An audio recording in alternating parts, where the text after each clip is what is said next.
You know, there are more than 400 million people living in poverty in Africa. There are people without education, access to nutrition and food, healthcare, a means of sustenance, and other basic services. Now, the enormous presence of the impoverished in Africa has seen many countries set up social protection policies to reduce poverty and lack. Now, some of these policies seem to have worked alongside an improvement in national economies. Then COVID-19 struck. Now, the advent of the COVID-19 pandemic has dipped more Africans into poverty and is asking questions of the durability and inclusivity of these social policies. Now, do they reach the people? Are they working? Are Africans being truly lifted out of poverty? Now, these are questions we'll be unpacking today on the show. Yes, welcome. I'm Sulaiman.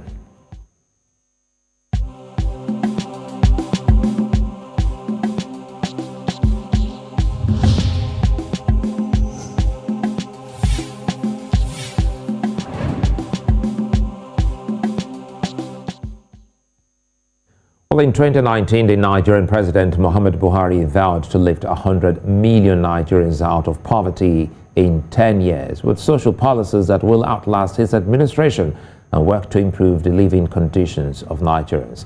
Now, this was met with criticisms in some quarters and commendations in others. The argument was the absence of basic social amenities despite these social policies in place. Like Nigeria, other African countries like Kenya, Uganda, South Africa, Ghana, and others engage in social policies to help uplift their people out of poverty. Now, over time, there have been challenges of a lack of inclusion, corruption, and a misunderstanding of the people's problems. The pandemic and the effects of climate change have distorted the gains of many African countries in the area of poverty reduction. Countries like Tanzania, Chad, Congo, Burkina Faso, Congo DRC, Ethiopia, Namibia, Mozambique, and Rwanda made significant inroads in attempts to reduce poverty. Where the issue lies remains the continuous rise in poverty level in Africa despite the adoption of social protection policies by several governments. Is it a smokescreen to prevent the people from seeing the actual problems, or a truly well-intentioned scheme of governance? Joining me today on the square is Nweke. He's a global affairs analyst, and Ferdinand Orleans-Lindsay, director, Concordia Journal. Gentlemen, good to see you again, and thanks for being here for us. Now, let me start quickly with Collins.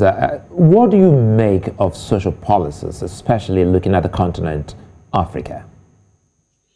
What I make of social policies, especially social interventions that actually pull citizens out of poverty, is that when that happens, the government is actually not doing those individuals who are living under poor conditions any favor, but rather they are actually doing a favor to the economy, because essentially, when people are part of the system and are able to contribute meaningfully, albeit within a short space of time, maybe even longer, that they get social support from government to be able to stand on their own, ultimately, it turns out in other countries where those have been tried and tested to be a worthwhile investment.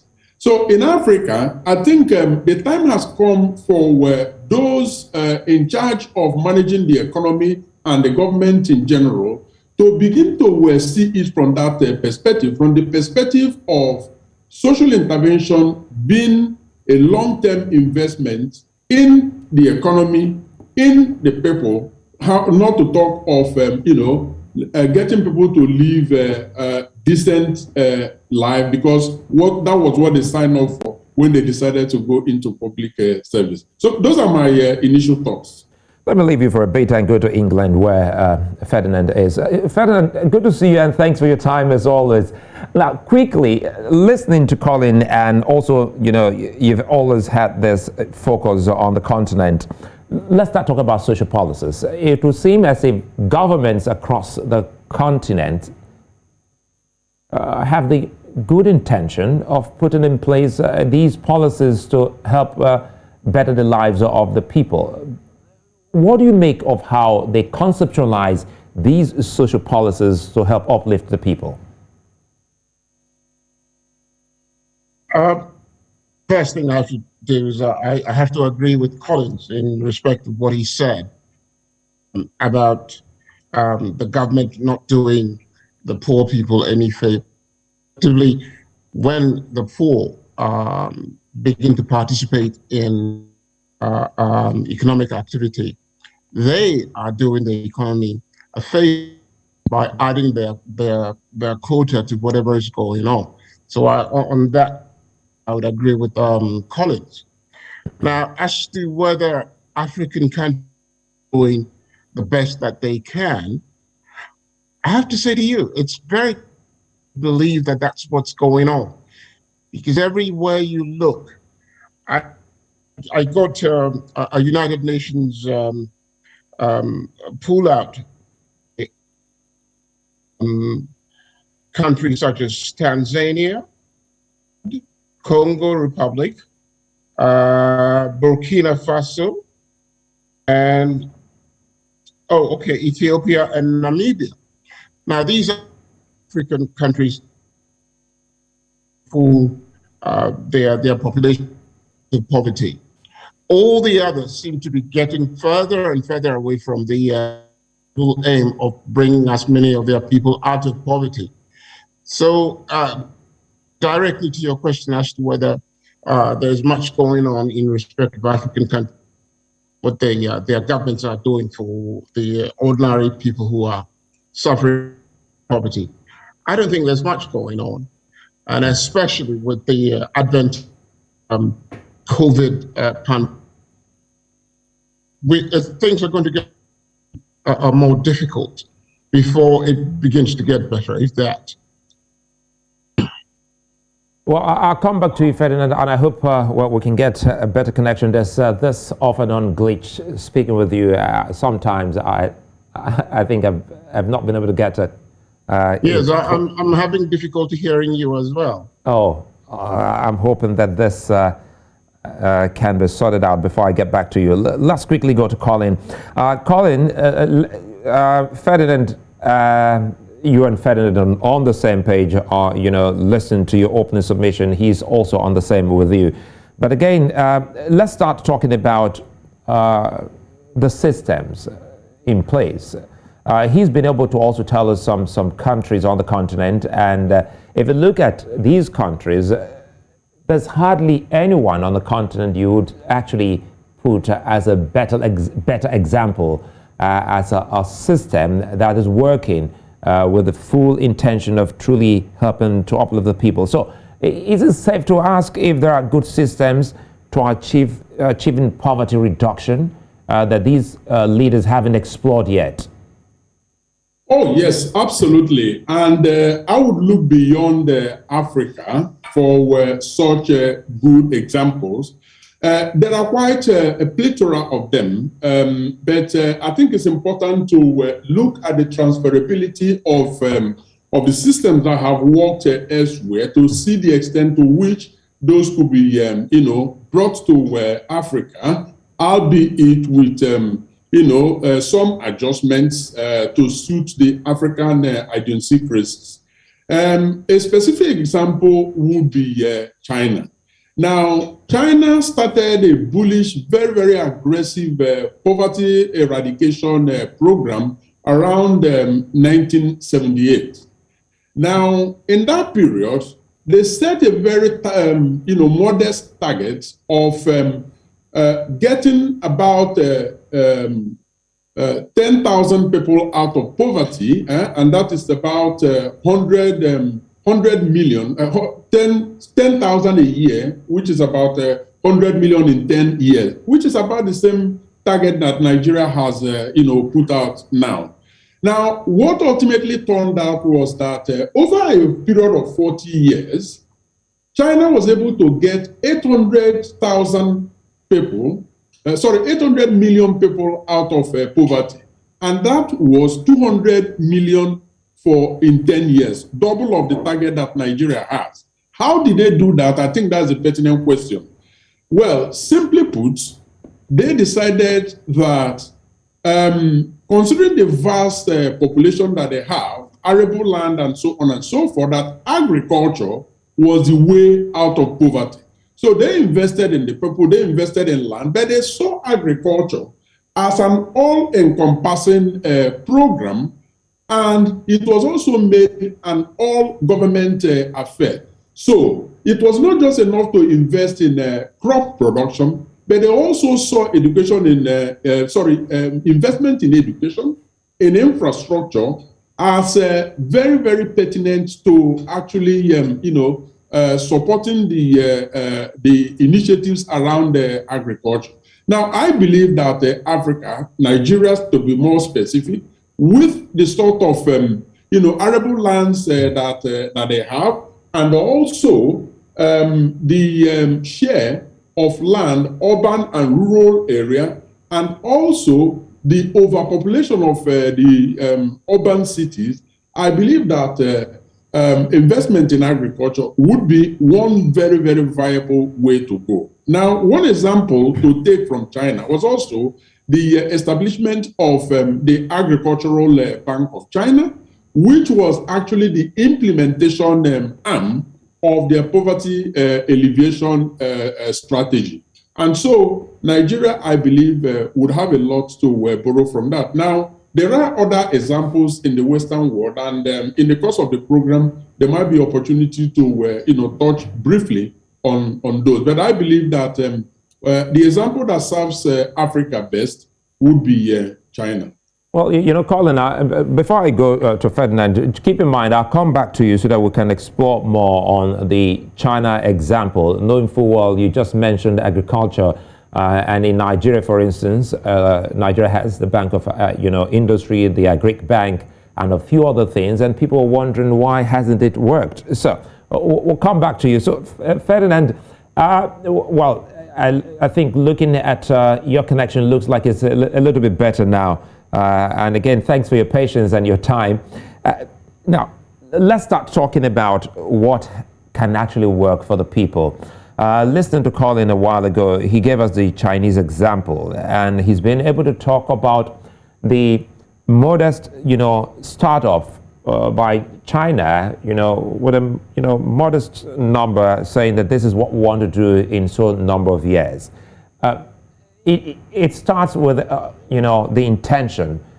Now, let's start talking about some of the things you've observed on the continent. Are there, or is there any country on the continent you would want to bring up as an example? Because Colin had to go out of the continent to bring up China. Is it possible, or is it safe to say there are no examples on the continent so far that other countries on the continent can look up to? Yes, I wouldn't go far away from Africa as China, because I think China is an extremely special case. When we talk about China, let's not forget, until maybe 2 years ago, when the West invaded China and that country, China was actually the most advanced country, the richest country. So China's difficulties that we saw and heard about over the 100 years, that is an aberration.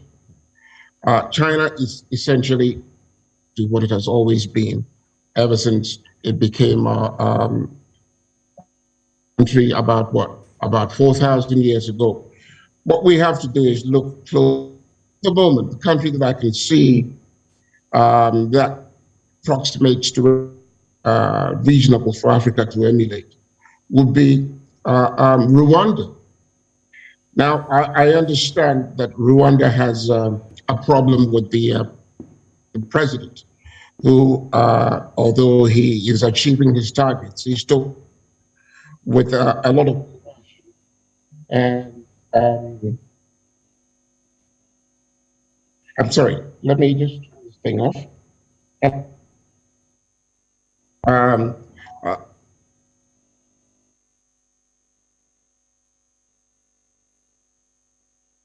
Yeah, hello? Yeah, I can hear you. I'm still with you. Can you hear? Okay. Yeah, as I was saying, it seems to me the only reasonable and we can think that its actions of civil liberties and so on are to be emulated. But what I have over the years is that the country outside of Africa that most relates to the status that we were in at independence was Singapore. And Singapore today is recognizable from what it was when they gained independence. And what they did is probably something worth emulating. I noticed that a few of the things that did, single-minded focus on object, less tolerance of corruption have ever been used to, and a situation in which the tendency of divisions in party politics and so on has been strongly curtailed, so that it becomes the country to keep moving ahead year by year, a decade. And Singapore achieved it. It's never going back. And I suspect that we'll achieve it too. And there are a few things that we can all learn from Rwanda, I think. All right, okay, we'll come back. And maybe I was also going to say, perhaps maybe we'll have to reconnect, do this connection to you again. Perhaps it will be clearer then, Ferdinand. Quickly, I think my producers will be able to do that. Colin, now let's start breaking it down and see. You have to unmute yourself because I see you're still muted. So let's start breaking it down so that we can talk about some of the key things. You know, to what extent now or degree do schemes like conditional cash transfers work in helping to alleviate poverty? Because this is one of the key things we have seen in Africa, as against what you have highlighted with the agricultural example. Yes, indeed, and I'm glad you brought up that conditional, loan facilities. Well, let's make one point clear. No country lifts its citizens out of poverty simply and exclusively by social intervention. It just doesn't work that way. The most viable way to lift citizens out of poverty is through economic growth policies. There are no two ways around it, okay? So it is important to think long-term. And by thinking long-term, you have a scenario where, for example, you get an individual, let's say, just turned 18 years, didn't manage to finish secondary school, a secondary school dropout, and so has no skills.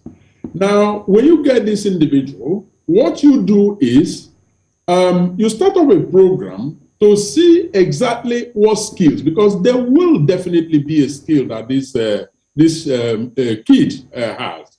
You identify the skill, put the kid on a social program while training the kid in the area of his own liking, but one that is also, feasible. Now, over the period of time, a year, 2 years, maybe even 3 years, the kid is out of the street, is living a meaningful life because there is a social provision, is kept busy and learning a skill, and then gets out there to eventually get a job. Okay. Now I'm using one kid as an example, but you can replicate it to a number of other a lot. You can scale it up. Okay. So when you do that, you are doing a long-term investment, and then this kid comes out and begin to, invest in and begin to contribute to the economy. That's on one hand. Now, on the other hand, you also, government has got to take seriously the issue of growing the economy in such a way that new impetus, new financial impetus is created. And that could mean, and that brings me to the point you made about conditioned loan. That could mean that fresh funds, fresh capitals are needed, external capitals are needed to be able to inject into the economy and then be able to, accomplish the goal that is set forth. For example, lifting 100 million people out of poverty over a period of 10 years. But you've got to have benchmarks, okay? Now, at the end of every year or every period that you have targeted, you see how far you have come, what adjustments needs to be made, and so on and so forth. So you see, those condition loans are actually not bad. What you do with them is actually the issue. It cannot be that you take fresh loans to be able to service old loans, and in the end, you are digging your citizens, generations unborn, into more poverty. That appears to be the situation that Africa finds itself now. I think if they need to take loan, they would have to be more purposeful about those loans. It has to be for investment. It has to be for, increasing the production capacity. And that way you grow the economy, and that is how you crawl your citizens out of poverty. Okay, now let me bring in Ferdinand. The thing here, Ferdinand, is that we're trying to look at how effective, some of these social protection policies have been in other parts of the world. When we talk about social policies, we've seen where, as earlier asked Colin, where some countries on the continent hand over, cash to some, poor people, so to speak. So is that a workable solution?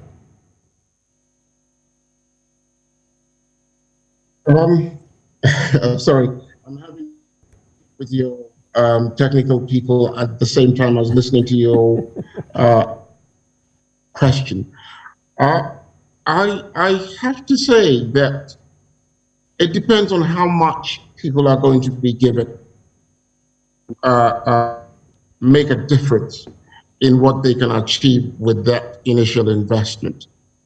When I think about these problems, what I worry about, I'll give you an example. Ghana is an interesting example. The government gives its members of parliament $100,000 as a loan to purchase a car for the duration of their $100,000, and that loan is subsidized 100%. All right, that is the of the now. What I then is, can you believe how much difference it would make to one community? $100. Now, I bring that example to bear. It seems to me that very, very warped priorities. The limited resources that governments have are mostly dissipated within the governing circles, or anything comes out into the general public. And if ultimately they're going to be given some assistance to invest in economic activity that would ultimately redound onto the general economy, surely that has to be made a priority, as opposed to members of parliament, government ministers, and so on. And that is replicated everywhere. If you take Nigeria's parliament and the sums of money are given to elected officials. It's actually obscene compared to what is wrong with the general policy of investment. And if you take an area like the Morocco, for instance, I mean, can you imagine how much it would make if everybody there was given just $10,000? $10,000 that would make. And so this is where we have misplaced priorities, and therefore we keep doing over again. And I'm afraid until we begin to get our priorities right, done. Okay, let me bring in Collins here before we go on the break. Collins, Ferdinand has also just said two key things. One, resonate with what you do, talking about representative democracy. He's given the Ghana example where representatives are, giving monies to see how, because they represent the people, they know what the needs are for the people. And he's also giving an example of a slum in Nigeria, Morocco. So looking at representative democracy and the people who represent these people, does it give you a sense of, inclusion, that they are, a part of the policies, social policies that will uplift the people out of poverty, because they are grassroots representatives? Well, I'm not pretty conversant with, the Ghanaian example that Ferdinand talked about, but let me assume that, such capital is given to the federal parliamentarians. If that is the case, well, I'm sorry, that is certainly something that will miss its target, because we need to look at representative democracy more from the perspective of the arm of government that is closest to the people, and that is the local government. Now, if we were to transpose the Ghanaian example to Nigeria, I would say that where that such money would serve a better purpose is if it was pumped into the local government councils, because these are the people that are closest to, the grassroots people. They know them by name, and they may have played soccer together, and so on and so forth. And so they know where, the shoe pinches.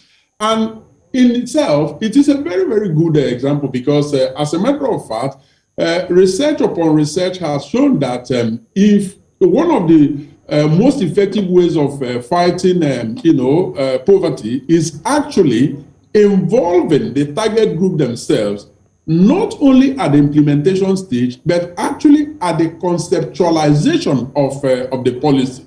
One way or the other, you might begin to think, well, these individuals are not educated enough to be involved in policy matters. That's completely wrong. As a matter of fact, when you develop questionnaires that, on which your policy is to be built, you would have to try and test it among the people, and bringing them in at that stage actually, has been proven to be very, very effective. I'm saying this out of example because as a current counselor for social affairs, I do know for a fact that when you involve the individuals, the target group, in the need analysis being the most important research that you need to be able to draw up your policy, you achieve a better result. So that might be the case. Now, in the case of Nigeria and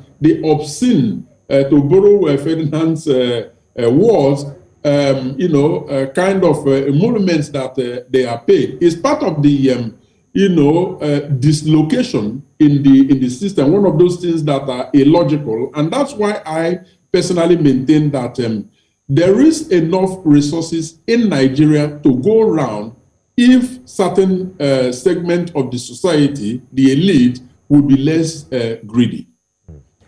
Well, Collins and Ferdinand, we'll take a moment. When we'll come back, we'll start looking at, some alternatives, or, social policies that the countries across the continent should be putting in place for the people. Join us again.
Well, if you just joined us, you're welcome. You're watching Village Square Africa here on News Center Television, looking at social policies across the continent.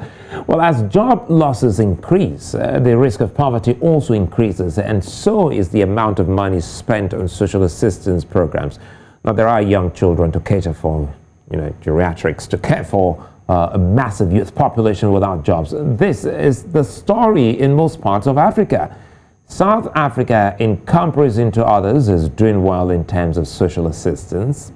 In countries hit by war and climate change, there is a need for social protection programs to help them live better lives. With many African countries having to depend on foreign aid, there is a limit to their projections.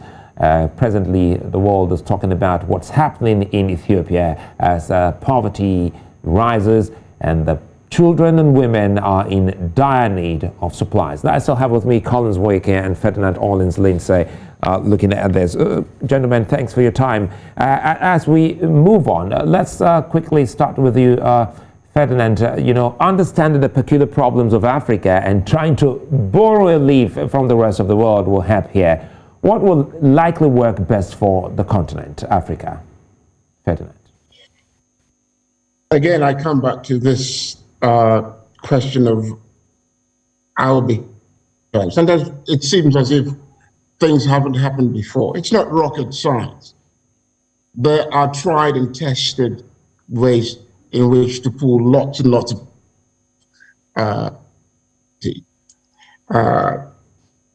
education, reducing unemployment, reducing the incidence of inequality, and above all, reducing corruption. I mean, corruption does so much to harm Africa. You can have the best plans in the world, draw them up, actions of 5 to 10 years ahead. If allocated for those plans and they are applied improperly or worse, or they are misappropriated, those plans will not realize. So what happens is that over and over again, funds are allocated to certain projects have to be done again. And the only way we can come back and resolve is to do the important things. An uneducated population on the economy. So towards education, basic education as well as skills education, give people, because when people are trained, when people are educated, they can fend for themselves and they don't have to the government for this, that, and the other. And ultimately the government will end up achieving a higher take from much better educated, much better skilled, and so on.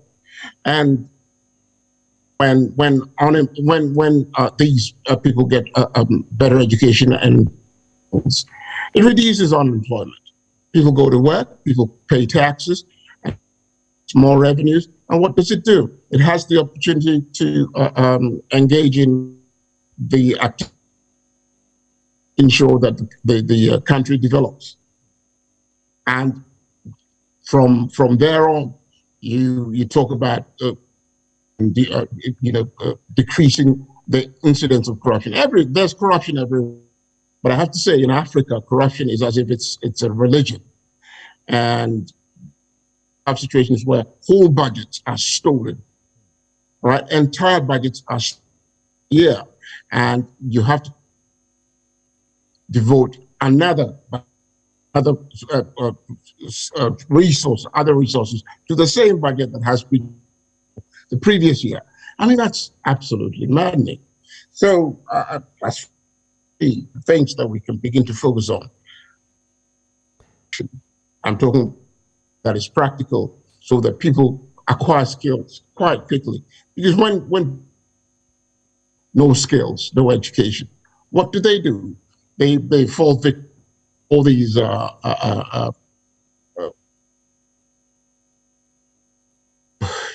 human traffickers, all these Well, I think there's another glitch. I can barely hear you, Ferdinand, but there's so much. I think we got the part of uneducated population on the continent, and of course, talking about as much as skills education and talking about the population. And he also raised, Colin, he also touched on corruption. But, there are scholars who yearn for strong social policies in a country, and that makes one wonder if it can cushion a wobbly economy. Help us here, Colin. Is a good social policy mutually exclusive? Can it operate optimally without a good economy? Absolutely not. I mean, they go in tandem. A good economy and a good social policy, they all, go pari passu. It's not one or the other. It is both at the same time. You see, but the point is that I believe that this is an all government and it should be an all-encompassing all of government affairs. And there is this saying out here in the West about fighting poverty. And, that saying is that the greatest danger in poverty is child poverty. And that is why it is important to, get them when they are young. And what that means essentially is this. Any child that is born into poverty and there is no special care taken to ensure that that vicious circle, where you have what they call generational poverty, if no special action is taken to, break it, you are dealing with a poverty that is going to be sustained over a long period of time. And that is why it is important that right from when a baby is inside a mom's stomach, social policies, social actions would have to be taken to target that. Number one, ensure that the pregnant mother gets enough health information, that the nutrition is right, and so, a healthy baby is born.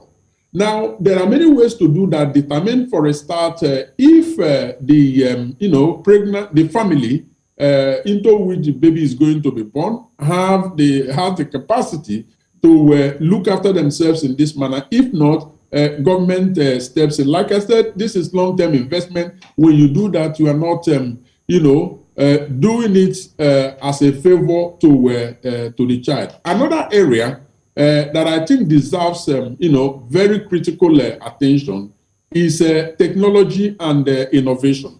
Now, they cannot be less, but rather there will be more technology, more innovation going forward. And we saw that play out here in the West during the COVID-19 period, especially at the early stage, where it turned out that about 15% of our citizens, of our population here, do not have access to internet connection yet. They've got to learn from home and all of that. Government took it as a priority to actually weaponize each and every child, empower them with the right technology. Those that do not have internet access at home, those that do not have a computer, laptop, or tablets, the government took it upon themselves to ensure that enough investment is made in that so that they could learn properly. And then school feeding as well.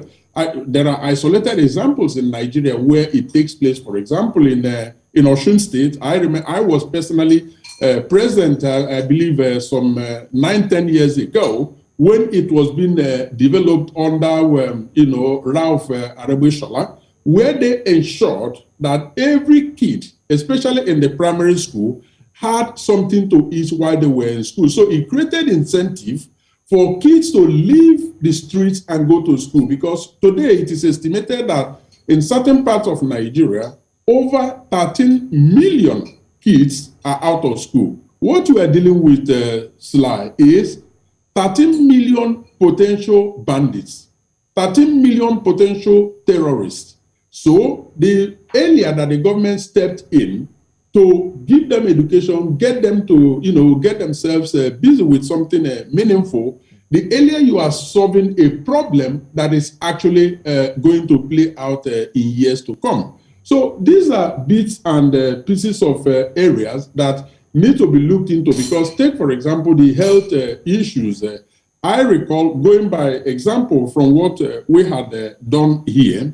Now, when government invests in free or affordable health care, you are actually ensuring that even those that are gainfully employed do not have any barrier to accessing health care. That means that you have a healthy workforce. That means also that certain symptoms that are not treated that would ultimately lead to bigger complications and therefore costing more money are actually taken care of right from the symptom level. So you see, poverty eradication is not a one-night stand. This is something that has to actually be thought through, and it is an all-government affair. So it is not a department, it is not an affair only for the social service department. No, education is involved, labor market, the economy, and so on and so forth. It is all government affairs, and as long as it is not, centralized, I believe that it will simply be like, pouring water into a basket. Well, certainly, that is the whole essence while we're here. Let me bring in Ferdinand. Some few things I gleaned from what Colin said, and it has to do with also looking at the very young and even the unborn. He talks about breaking the vicious cycle of poverty and generational poverty. And if you put that side by side with what you highlighted earlier on, talking about the uneducated population, there are accusations, Fed, of using these social protection schemes as a form of tokenism by governments. This brings to question some of the key things you tried raising, even though you didn't explain, it further. Corruption. How has corruption, taking the continent aback, on account of social policies? I think corruption lies underneath Africa's problems more than any other. There are obviously other factors, including the fact that we've been exploited for such a long time that we haven't made the progress that we could have made. But as far as objectively ascertainable, corruption in Africa is so awful that it has become institutional. I was watching a clip the other day of a minister in Uganda who was doing her best to admonish her listeners about the unfairness of corruption and the fact that government functionaries took state funds and deposited them outside. And you know what shocked me? And what shocked me was that the president of the country himself got up immediately after the minister had finished speaking and said that, well, she needs to be careful about admonishing people in that sense, because at least these people, when they steal government money, and when they steal it, they build banks and businesses in Uganda. Now, what that told me was that it has become institutionalized. Even the president doesn't know that, first of all, it is wrong to steal per se, but it is also wrong to steal government's money. Because guess what? Government's money is everybody's money.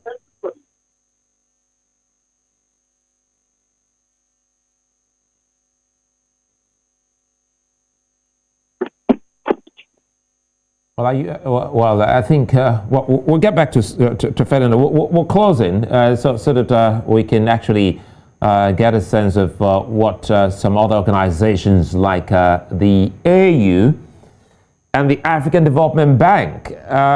Collins, what role do institutions or organizations like these have in helping to achieving some of the key things we've highlighted on the show? Yeah, well, I believe that the most important task put away, for these international institutions will be policy support, support in developing the right policy alleviation, poverty alleviation strategy, policy alleviation, poverty alleviation strategies. I believe that most of the time, some of the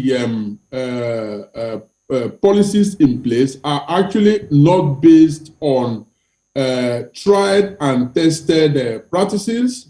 They are not, based on scientific research. I believe that if the African Development Bank, for example, or the AU, the research unit of the AU, could start by providing, that kind of support in terms of building the capacity of the individual countries, I believe that will go a long way. That's number one. Number two, I believe as well that the alternative poverty alleviation strategy has now got to, be put in place. By that, I mean that, government alone trying to do it without involving the civil society organization, especially those that group, poor people who are living in poverty or who are living under poverty, without involving them, I believe that the time has come to, break that jinx. We have seen situations where the targets are missed. And one of the reasons I believe that they are missed is because, they have not involved the people who live in it as closely as necessary. I also want to, talk about the support that African Development Bank and AU, to stick with the two examples that you gave, they can actually support talent development and entrepreneurial talent development amongst young people.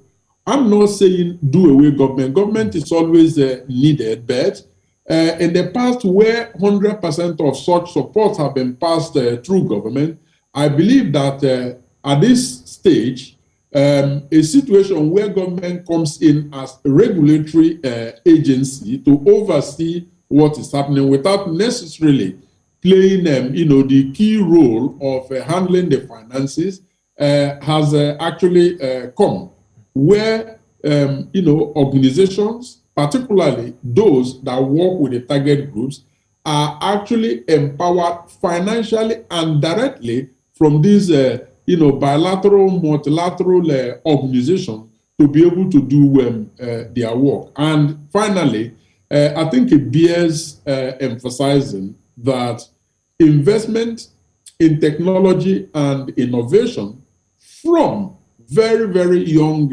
age is very, very important as nutritional initiatives for kids, even from the kindergarten up to primary and then secondary school, because healthy children actually go forward to become, strong contributors to the economy, and that is one of the ways to... Don't go yet, Collins. Before we go to Ferdinand to close this show for us, let me put this quickly before I get to Ferdinand. When you're talking about some of the good of COVID-19, I thought to use that word, some of the good of COVID-19, you talked about the internet penetration and how the government was able to move in. And some of the conversation people are having on the continent is of rich Africans not putting their monies on research. Now, quickly, let's weigh this in. Do you think corporate organizations and even the wealthy class share in this burden of poverty alleviation? Absolutely. They do share in poverty alleviation, and I call that a smart investment, smart long-term strategic investment. Again, just like government, when corporate entities actually participate actively in eradicating poverty, they are actually doing themselves good. They are putting their money where their mouth is, because ultimately, those lifted out of poverty are going to be active participants in the economy, and a thriving economy is what every business needs. Right. Now, government has to set the pace. It sets the pace by actually drawing out the line. Out here, I do not know how it works back in Nigeria, for example, but tax rebates for corporate entities that actually earmark certain sums of money under their corporate social responsibility are, such rebates are part of the, incentives that get corporate entities to put money in such initiatives. And so, yes, it is a smart investment in my books. Okay, then let's call Ferdinand to help us close this. Ferdinand, it's been a fine conversation. First, again, apologies. You've always been one of Africa's best contributing, but I don't know what happened today to the connectivity. Let us in on your last word on how the continent can actually uplift the people. I'm quite excited when you mentioned Morocco in Lagos, because it is one of the key initiatives of News Central Television, trying to see what they can do in letting the world and the country know that they can help these people out of poverty. Ferdinand? Yes, well, the one thing I can think of that African governments can do, especially Nigeria, because Nigeria is fortunate in that it has a diaspora population that is extremely skilled, very wealthy, highly motivated, and would be inclined to make investments in Nigeria, if only not just Nigeria, but also in other parts of Africa. If only they were certain that, first of all, there would be reasonably decent infrastructure in which they will be able to make their investments. And if also that they thought that there'd be a return on their investment that would make it worth their while. Because unfortunately, many African governments seem to think that the diaspora population owe them an obligation to keep sending the money without them being responsible for anything in return. It is no secret that many of the African countries survive on the subventions, remittances from their diaspora population. But that's not what I'm talking about. That we do because we love our countries, we love Africa, we love the continent. But there's an awful lot of money made by wealthy Africans, wealthy Nigerians, Ghanaians, Ivorians, all of them stuck here, being anxious about what could happen at home.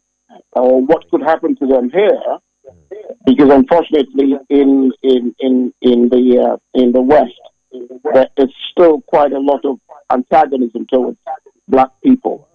The only reason... I'm afraid I have to comment here again, Ferdinand. Apologies. I'm afraid we're out of time. And of course, listening to you, Ferdinand, the key point there now, hundreds of millions of Africans are still impoverished, and everyone watching, like the government, can make a difference. Change a life today.